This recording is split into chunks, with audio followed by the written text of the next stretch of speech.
Assalamualaikum warahmatullahi wabarakatuh. Saudara-saudara sekalian yang saya banggakan dan saya cintai, Alhamdulillah Allah senantiasa memberikan rahmat kepada kita sekalian sehingga kita bisa melanjutkan perkuliahan hukum wakaf. Insyaallah pada pertemuan kali ini adalah pertemuan ke-6. Seperti biasa, sebelum kita memulai kuliah, kita awali berdoa terlebih dahulu. Bismillahirrahmanirrahim. Raditu billahi robba wa bil islami dina wa bi muhammadin nabiyya wa rasula.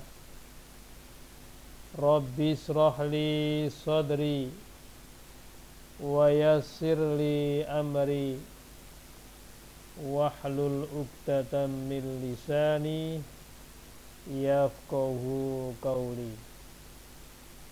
Rabbi zidni ilma warzuqni fahma.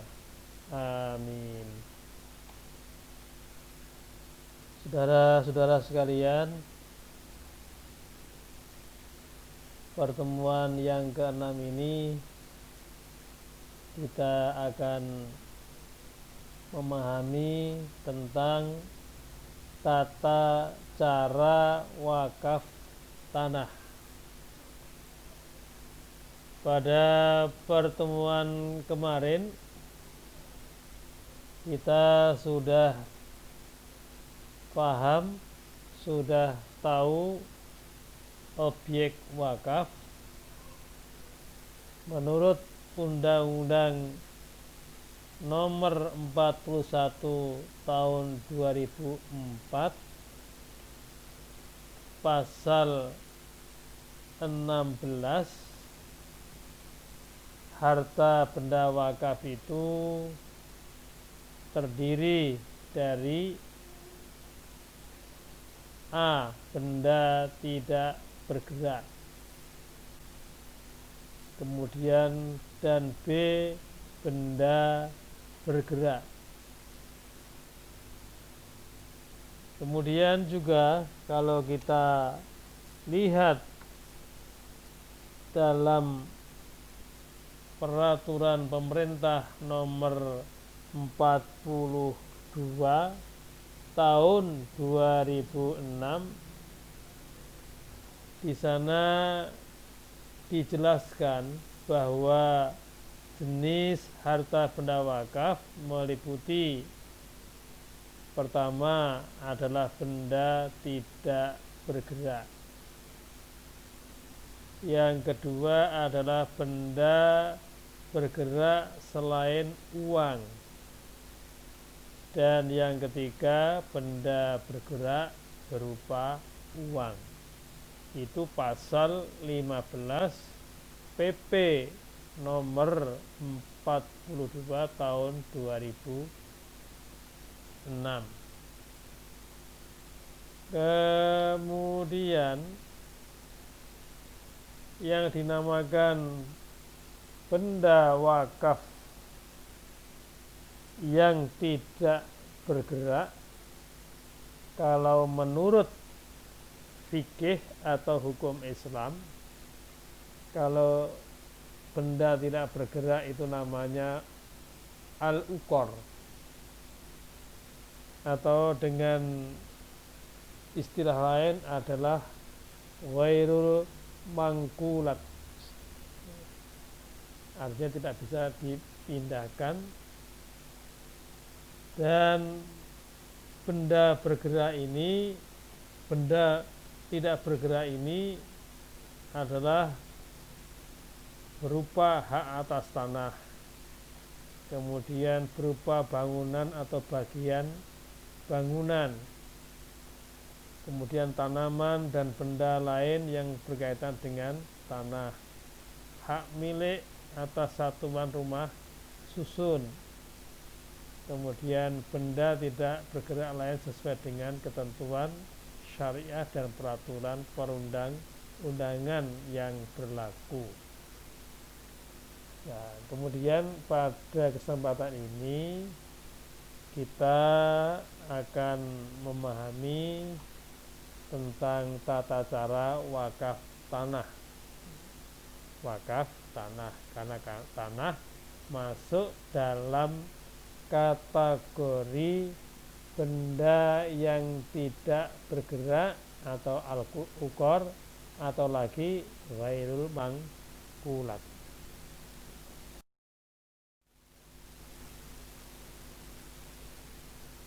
Tata cara wakaf tanah. Harta benda wakaf tidak bergerak berupa tanah harus didaftarkan pada instansi yang berwenang di bidang pertanahan. Jadi kantornya kalau di kabupaten maupun kota namanya Badan Pertanahan Nasional. Maka kalau kita mewakafkan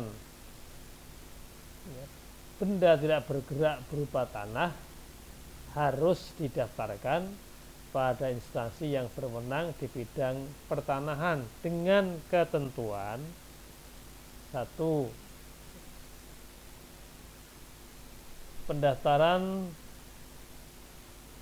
dilaksanakan berdasarkan akta ikrar wakaf atau akta pengganti akta ikrar wakaf.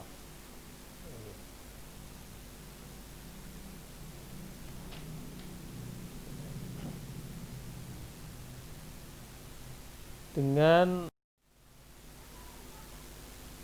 pendaftaran ini dilaksanakan dengan melampirkan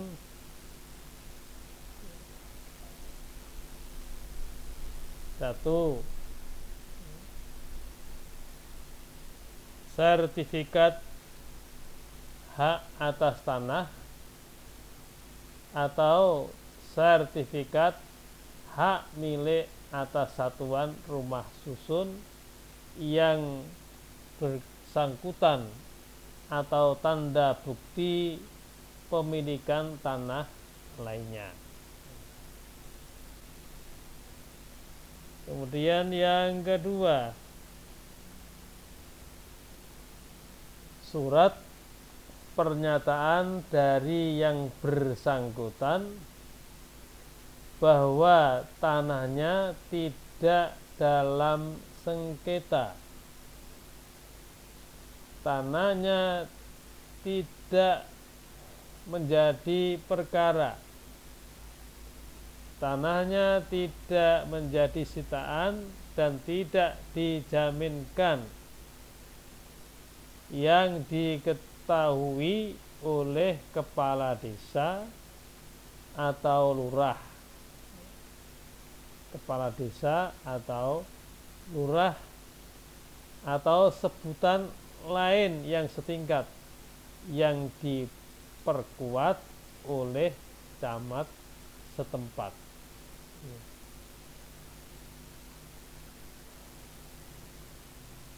Yang ketiga,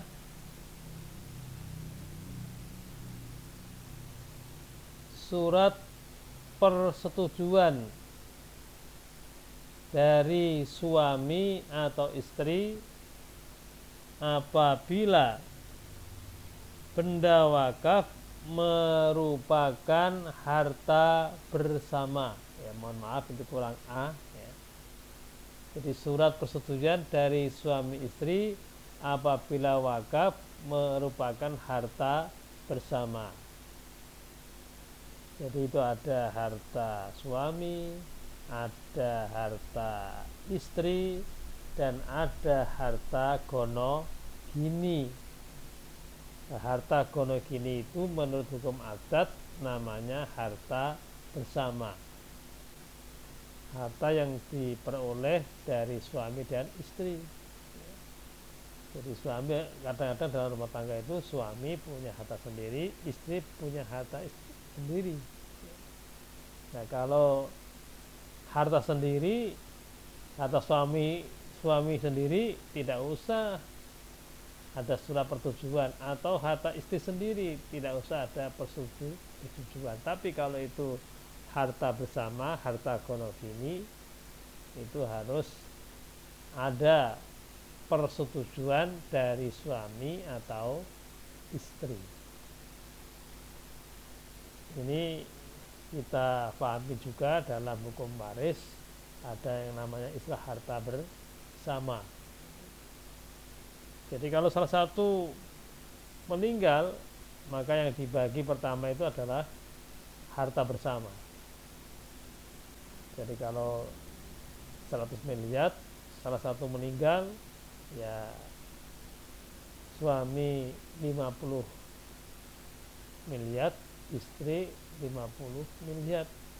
Nah kalau yang meninggal itu suaminya, maka harta bersama 50 miliar itu suami itu yang berhak diwaris itu.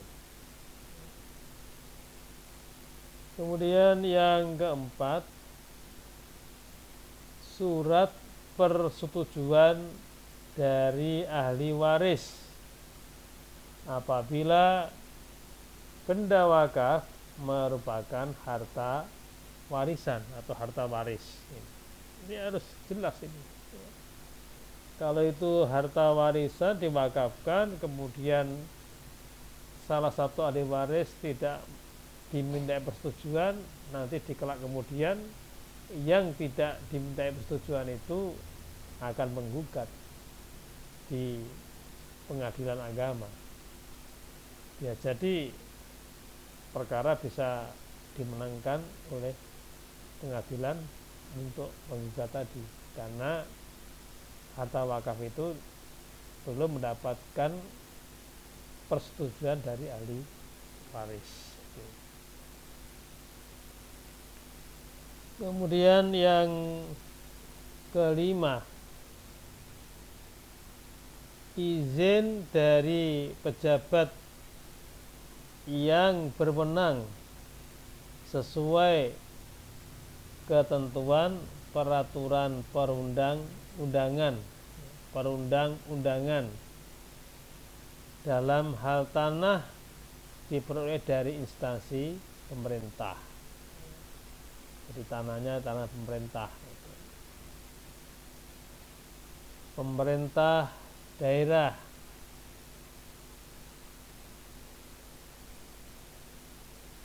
tanah itu diperoleh dari badan usaha milik negara BUMN atau badan milik daerah BUMD, dan pemerintah desa atau sebutan lain yang disebut kelurahan yang setingkat dengan itu. Jadi struktur pemerintahan di negara kita itu adalah ada desa, ada kelurahan. Jadi ada kepala desa, ada kepala kelurahan. Bedanya kalau desa itu dia dalam wilayah administrasi perdesaan, tapi kalau lurah itu dalam wilayah administrasi kota. Jadi di kota itu masuk dalam administrasi kota itu semuanya lurah. Lurah itu ditunjuk oleh pejabat yang lebih atas, bupati. Tapi kalau desa, kepala desa itu dipilih oleh rakyat secara langsung gitu. Jadi kalau tanah wakaf yang diperoleh dari instansi pemerintah, pemerintah daerah, badan usaha milik negara, badan usaha milik daerah atau desa atau kelurahan, harus ada izin dari pejabat yang berwenang. Kemudian yang keenam, izin dari pejabat bidang pertanahan apabila dari sertifikat dan keputusan pemberian haknya diperlukan izin pelepasan atau peralihan. Kemudian yang ketujuh, izin dari pemegang hak pengelolaan atau hak milik dalam hal hak guna bangunan atau hak pakai yang diwakafkan di atas hak pengelolaan atau hak milik. Inilah prosedur pendaftaran tanah wakaf.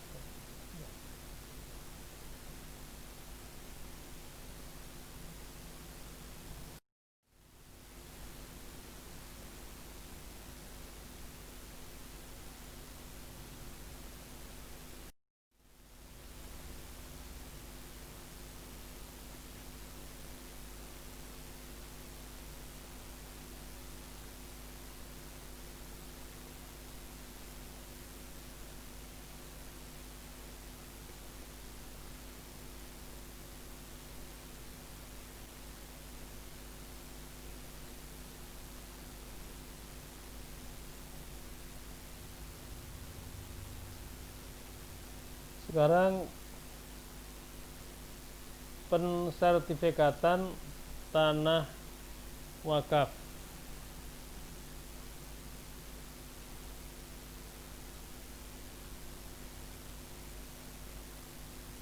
Dalam pelaksanaan program pensertifikatan tanah wakaf, Kementerian Agama telah menetapkan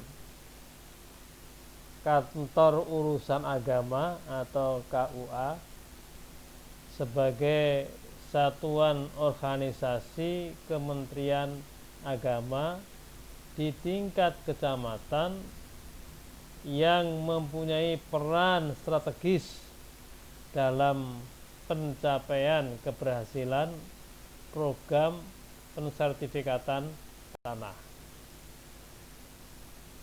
Kepala Kantor Urusan Agama,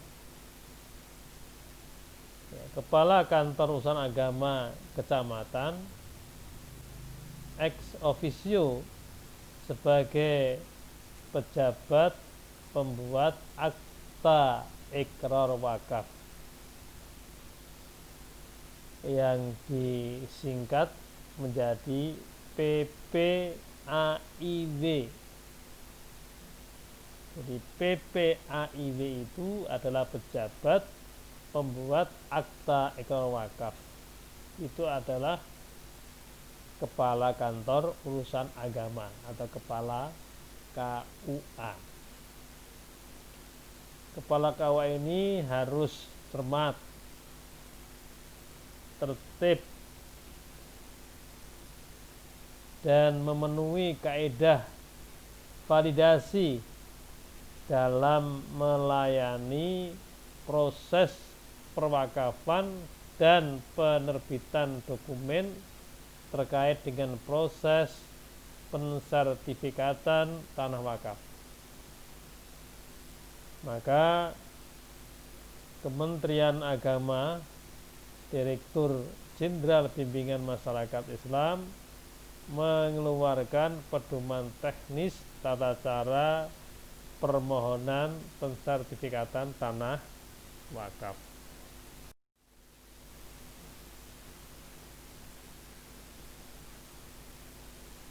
permohonan pensertifikatan tanah wakaf dilakukan terhadap tanah wakaf yang belum bersertifikat berdasarkan akta ikrar wakaf atau akta pengganti akta ikrar wakaf,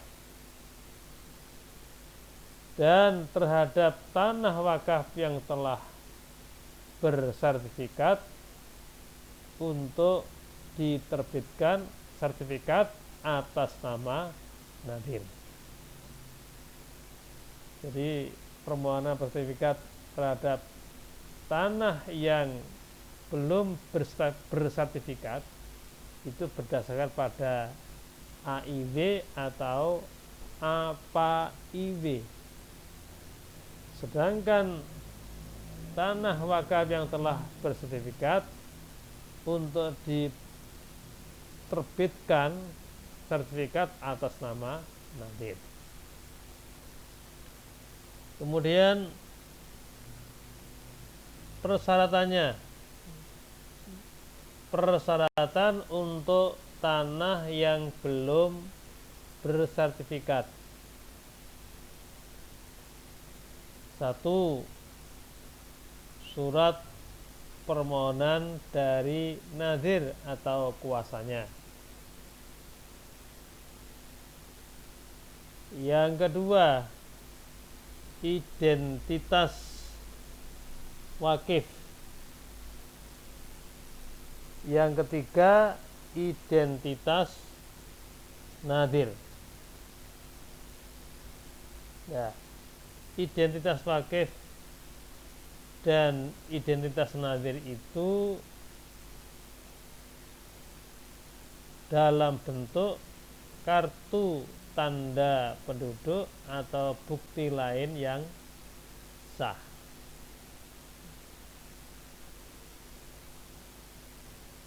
Itu baik identitas wakif maupun identitas nadhir, yaitu berupa kartu tanda penduduk atau bukti lain yang sah.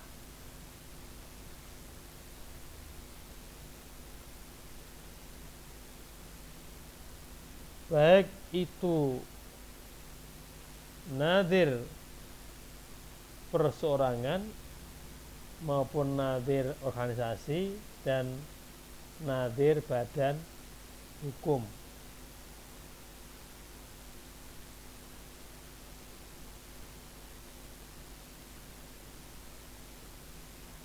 Kemudian identitas wakif atau nadhir organisasi harus disertakan akta pendirian.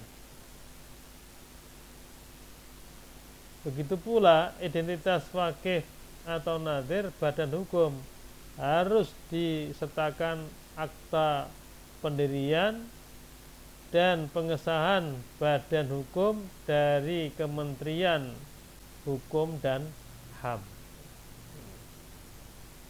Itu yang dimaksud identitas wakif dan identitas nadhir. Jadi bisa nadhir perseorangan, nadhir organisasi, dan nadhir badan hukum. Kalau organisasi harus disertakan akta pendirian, kemudian juga kalau badan hukum harus disertakan akta pendirian dan pengesahan badan hukum dari Kementerian Hukum dan HAM. Yang keempat adalah surat pengesahan nadhir. Yang kelima, bukti kepemilikan tanah atas nama wakif. Kemudian yang keenam adalah surat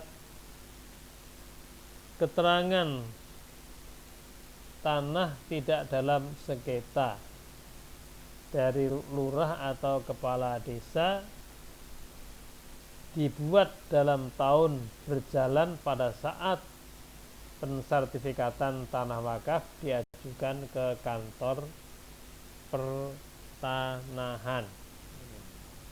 Nah, ini berkaitan dengan tanah yang belum bersertifikat. Selanjutnya saudara sekalian,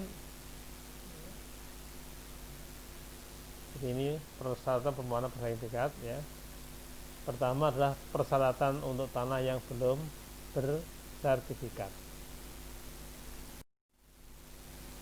Kemudian yang kedua adalah persyaratan untuk tanah yang sudah bersertifikat. Pertama adalah surat permohonan PPAIW, pejabat pembuat akta ikrar wakaf atas nadhir atau kuasanya. Yang kedua, identitas wakif, sama ya, baik ya, wakif ya. Jadi identitasnya adalah kartu penduduk atau kartu yang lain atau bukti yang lain yang sah berdasarkan hukum. Kemudian juga identitas nadhir, sama, kartu penduduk ya, atau bukti yang sah, itu bukti yang sah.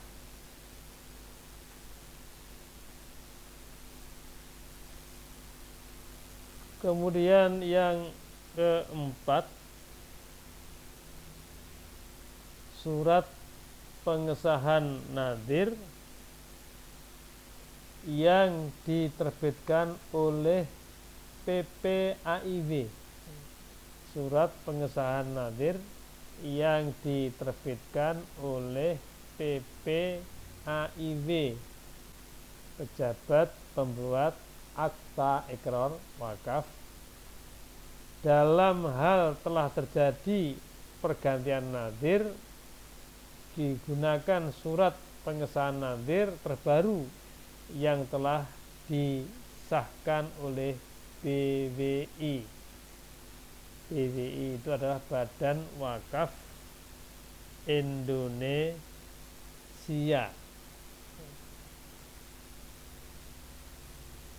Syarat yang kelima, sertifikat hak atas tanah atau sertifikat hak milik atas satuan rumah susun. Di sertifikat hak atas tanah atau sertifikat hak milik atas satuan rumah susun. Ini semua adalah masuk dalam kategori benda yang tidak bergerak. Kemudian syarat yang keenam, surat pernyataan wakif yang diketahui oleh kepala desa atau lurah setempat, dikuatkan oleh camat sesuai peraturan perundang-undangan di bidang pertanahan, bahwa tanah tidak dalam sengketa, tanah tidak dalam perkara, tanah tidak menjadi sesuatu yang diperselisihkan atau dikonflikkan, serta tidak dalam jaminan hutang. Jadi kemarin kan sudah jelas itu, kalau tanah dijadikan jaminan hutang tidak bisa untuk diwakafkan dan tidak dalam sitaan.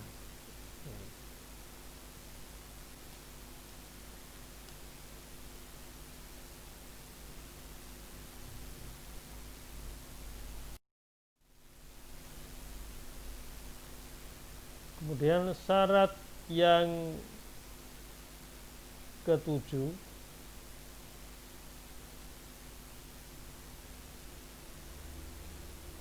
izin dari pejabat yang berwenang untuk tanah wakaf yang berasal dari instansi pemerintah.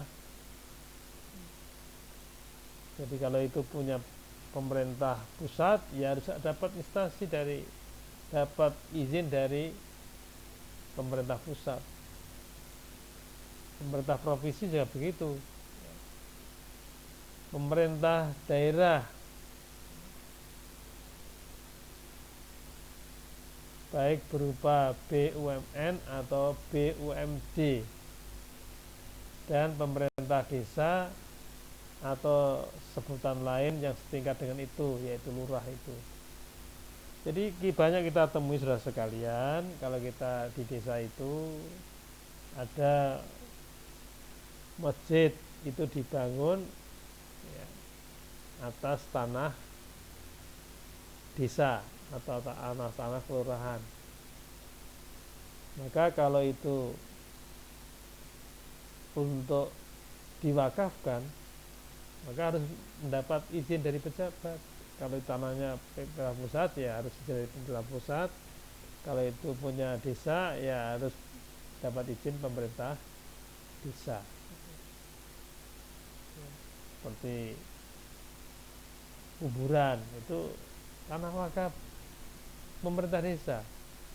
Kalau itu diwakafkan, harus mendapat izin dari pejabat tersebut. Kemudian yang kedelapan,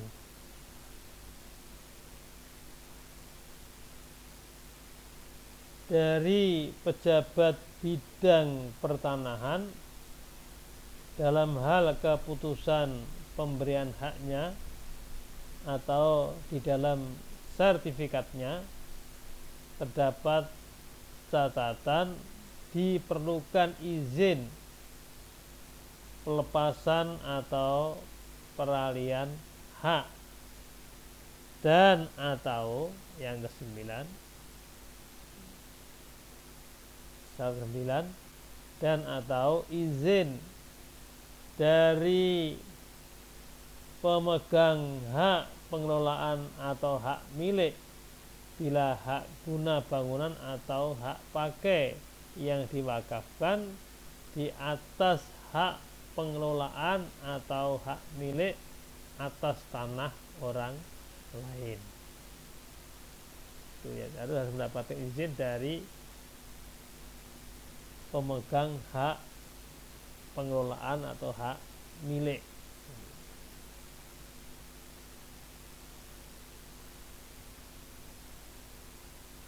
Terhadap tanah-tanah yang akan diwakafkan hanya sebagian dilakukan proses pemecahan sertifikat terlebih dahulu. Contoh, kalau saudara punya tanah 1000 meter kemudian akan diwakafkan 500 meter, maka itu harus dilakukan pemecahan sertifikatnya terlebih dahulu. Kalau itu sudah ada pemecahan, ya, yang 500 menjadi hak miliknya, yang 500 akan diwakafkan. Nah, yang akan diwakafkan itulah kemudian kalau sudah ada sertifikat pemecahan, baru diajukan kepada badan yang berwenang atau instansi yang berwenang untuk memberikan sertifikat tanah wakaf.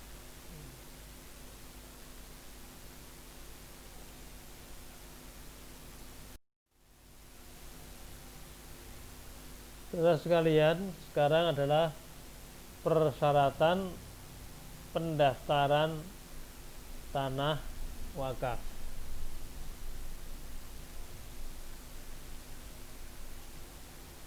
Persyaratan pendaftaran tanah wakaf yang berasal dari satu, hak milik atau hak milik atas satuan rumah susun meliputi persyaratan sebagaimana dimaksud pada huruf B tadi, pada persyaratan huruf B. Yang kedua,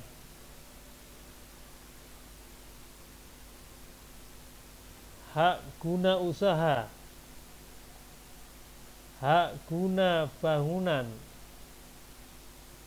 hak pakai di atas tanah negara meliputi persyaratan sebagaimana dimaksud pada huruf B tadi. Artinya harus mendapatkan izin dari pejabat yang berwenang. Dan surat persetujuan pelepasan hak dari pejabat yang berwenang di bidang pertanahan. Yang ketiga, hak guna bangunan,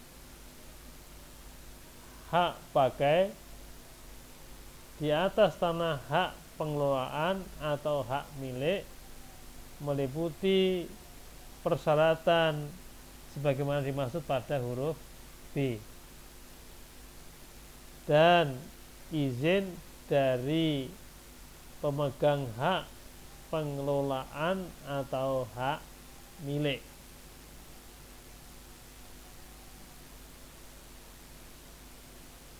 Atau yang keempat, tanah-tanah yang diperoleh dari instansi pemerintah, baik pemerintah pusat maupun provinsi, pemerintah daerah, BUMN atau BUMD, dan instansi pemerintah desa atau sebutan lain yang setingkat dengan itu meliputi persyaratan sebagaimana dimaksud pada huruf B,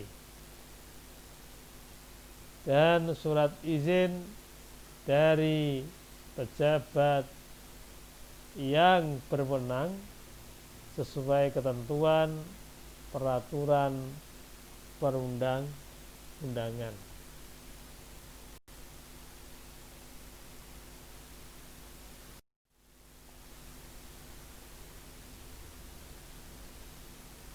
Pendaftaran sertifikat tanah wakaf sebagaimana tersebut di atas dilakukan oleh kantor pertanahan sesuai dengan peraturan perundang-undangan di bidang pertanahan